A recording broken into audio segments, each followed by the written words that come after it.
Welcome back to Face the Nation. The topic on this day, the governorship of the county of Nairobi, county number 47, according to the new constitution. Now, before we go back to our panel of guests, we went around this county of Nairobi to ask the people, what are the issues? What are the topics? What irks them? What plagues them the most? This is what they had to say.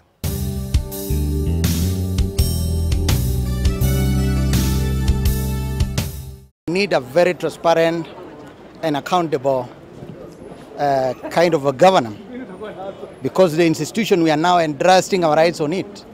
So we don't want a kind of a semi-governor. We need a fully fledged governor so that he is in a position to address the issue of the security. Kwa kweli, iwapo kutapatikana mtu ama gavana ambaye atakuja kwa roho ya kujitolea kabisa, mhanga akiwa ameamua kupigana na kidonda hiki ambacho kinaitwa ufisadi katika taifa letu la Kenya. Mwanzo akiweza kupambana na kidonda hicho ambacho kinaitwa ufisadi, atakuwa amesaidia mwananchi wa Kenya sana. The last 2 weeks, the taps in my house have run dry. And even what the City Council of Nairobi is, or the water company, is not trying to use alternative means of sourcing water. It is relying on Dakaini Dam. We want equal distribution of wealthy in Nairobi. That governor, ambaye hatakuwa tribalist, lazima asingatie kuona ya kwamba hakuna mtu analala njaa Nairobi, na hakuna mtu ambaye anakosa kufanya kitu chochote. Kila mtu awe anafanya kitu. Akija hata kutembea Nairobi, tuwe na provision ya mtu kufanya business or awe anafanya kazi. Vijana wengi wa Nairobi hawana kazi. Na shamba yetu Nairobi, hakuna kitu tunaweza tegemea kama ati tunaweza tuma watu wakalime Nairobi. If we can mobilize the funds from the government, atuletee sisi watu wa Nairobi, akuje hata kama ni hizi vitu za recycle garbage, watengeneze industries za recycle garbage in every constituency ya hii town, at least it will create employment, something like that. Alafu tena zile viwanja zetu zote zimekuwa grabbed, vitu kama basketball, hizo ndio shamba watu wa Nairobi wanaweza tegemea.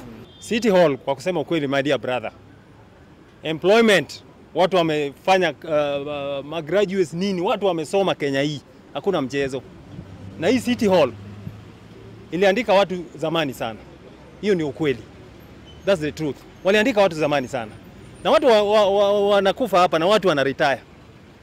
Na watu wanatafuta kazi hapa, hata watu ambao unaona hapa, kwa kusema ukweli, they don't have job. Tusidanganye, hiyo ndio ukweli. They don't have jobs. Na hapa City Hall kuna wengine wazee ambao sijui waliandikwa rika ya baba yangu, bado wanafanya kazi. Na kuna vijana ambao wanatakana, ambao energetic enough and they have got good education. Ningeomba yule mtu atakuwa governor ya kwanza katika mji huu, if he has no idea that there is a great deal of immorality in Nairobi, and to bring sanity to the city, kama aone there is a big immoral issue in Nairobi, he has no business becoming the governor of Nairobi.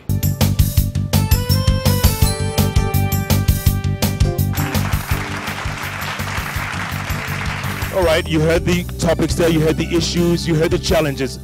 Timothy Muriuki, we talked about insecurity a moment ago, and you said that the city is safer than it used to be. However, Babu Owino, the president of the SONU, says it's still not that safe in this city. In fact, that term, which I'm sure you've heard very often, Nairobipart, still rings true. Your thoughts? Is it a safer city than it used to be? Thank you very much, Jeff. Nairobi has lapses of security. You will not completely say that it is secure. You have incidences, high incidences of insecurity, and therefore I would say it is not secure. What is the solution to that, Timothy? Is it more police? Is it more CCTVs? What's the solution? We have, Jeff, in our agenda, we have 3 or 4 solutions that are going to be implemented immediately. Number 1, we must use technology in surveillance. Therefore, electronic surveillance is a must, because we cannot have policemen everywhere. So that is number 1. Number 2, we must create a Nairobi County Police Unit so that the they address security issues, because Nairobi is peculiar. As we enforce the laws in Nairobi, we must be able to have policemen who are properly remunerated, who have special allowances, who have enough vehicles. I propose that in every ward, out of the 87 wards, we must have at least one station, and each one of them must have a minimum of 5 vehicles and a minimum of 20 motorcycles. And those people must also have decent housing. They must be insured. I am saying that Nairobi County is able and can afford that. But okay, that's a good point, Timothy, but we hear stories. Police stations don't have enough money to fuel their own vehicles. You want to have... I want to have a Nairobi County police unit that we can directly, as Nairobi County, invest in. This is going to be in conjunction with the Inspector General. What am I saying? I am saying that instead of waiting for the national government to fund our police, we will step in and fund the Nairobi County Police Unit. In other words, serving in Nairobi for any policeman will be a good job. Yeah. KK, do you agree with that? Is that possible in light of things? Yeah, first of all, we must be informed by Schedule 4 of the roles of the county government. Security is a mandate of the national government. So the county government cannot guarantee, it can engage, it can negotiate with the national government. But constitutionally and legally, we don't have a mandate as far as providing security is concerned. However, I think we need to invest in areas that can mitigate against insecurity. One of those areas is in employment. We must make sure that we provide employment. The other thing that we need to do is make sure that we provide social facilities in estates, like, for example, libraries. They are very important. We need to provide football pitches. We need to provide very good social halls. Right now, we don't have these facilities. And more often than not, the young people, they just don't have anything to do. And to that extent, we must be able to look at what are the soft issues that we can do to engage young men and other people that would be criminals. Because criminality sometimes is a question of there is a vacuum. You don't know what to do. You have no way of engaging yourself physically, and therefore you go to the issues of crime. Yeah. Speaking, good point, KK, yeah. Babu, real quick, does the next governor have to be youthful? Of course, the electioneering period that we are going to is about the youth. Previously, youths have not been receiving the right services from these leaders. They use the law that it is the dog that wags the tail and not the tail that wags the dog, which is true. But this time round, we will be the dog that wags the tail, and the leaders will be the tail to be wagged by the citizens. They must provide the services that we need. Does it matter if it's a man or a woman, Babu? It doesn't matter. A man or a woman can be a leader, but whatever we don't want is that they set a high height of ambition. The height of ambition is whereby our leaders has been giving us very high promises, but they do nothing. They multiply our interest by 0. My name is Ken. I'm a student at Kenya Institute of Mass Communication. My question just go direct to Mr. Timothy Muriuki.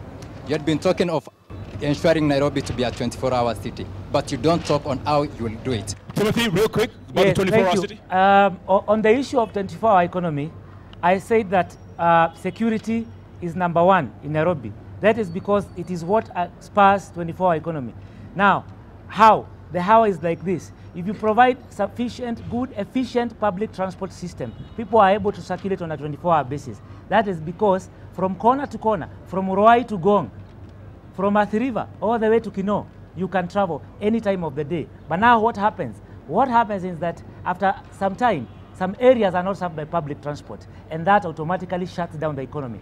Therefore, those are 2 key areas, public transport and security. When you have those 2, you are spurring a 24-hour economy. I want to bring you to the attention, Jeff, that when you are talking about 24-hour economy in Nairobi, I am the one who asked City Hall to open up City Market. They used to close at 5 o'clock. And therefore, we asked them, why are you doing this? Whom does it serve? And now it opens up to midnight. We can have it open all the way, but you must have customers. Where are those customers going to come from? They are going to be pumped in by our public transport and circulation system. The second question goes to Mr. Karanja. You had been, we as young generation, we just want to ask you, what did you not achieve when you were young that you want to go for a governorship at your old age? Wonderful. Okay, KK? Well, thank you, Ken. I think you have asked a very profound question. Yes, I've been largely in the private sector. And it has come to a time, looking at the new dispensation, for me to offer public service to the Republic of Kenya. I have got the requisite experience of engaging in doing business and creating wealth. I have been engaged in areas of education. I know what it means. And I can also tell you this. I have shared classes with as young people as yourself. I understand the sentiment. I understand the challenges of the young people. I don't have to be young to understand that a young man is hurting because they have unemployment. A young man is hurting because there's no health. A young man is hurting because there's no housing. I understand that. And I also am a father of 3 young people, and we engage very vigorously. To that extent, therefore, I can tell you for sure, my conviction is that with the knowledge, the experience that I have acquired, and the counseling that I have received for the young people, I am as young as you probably are as far as understanding the needs and the aspirations of the young people of the Republic of Kenya, including Nairobi. I'm Joseph Okech from Kamukunji constituency, and my question is, what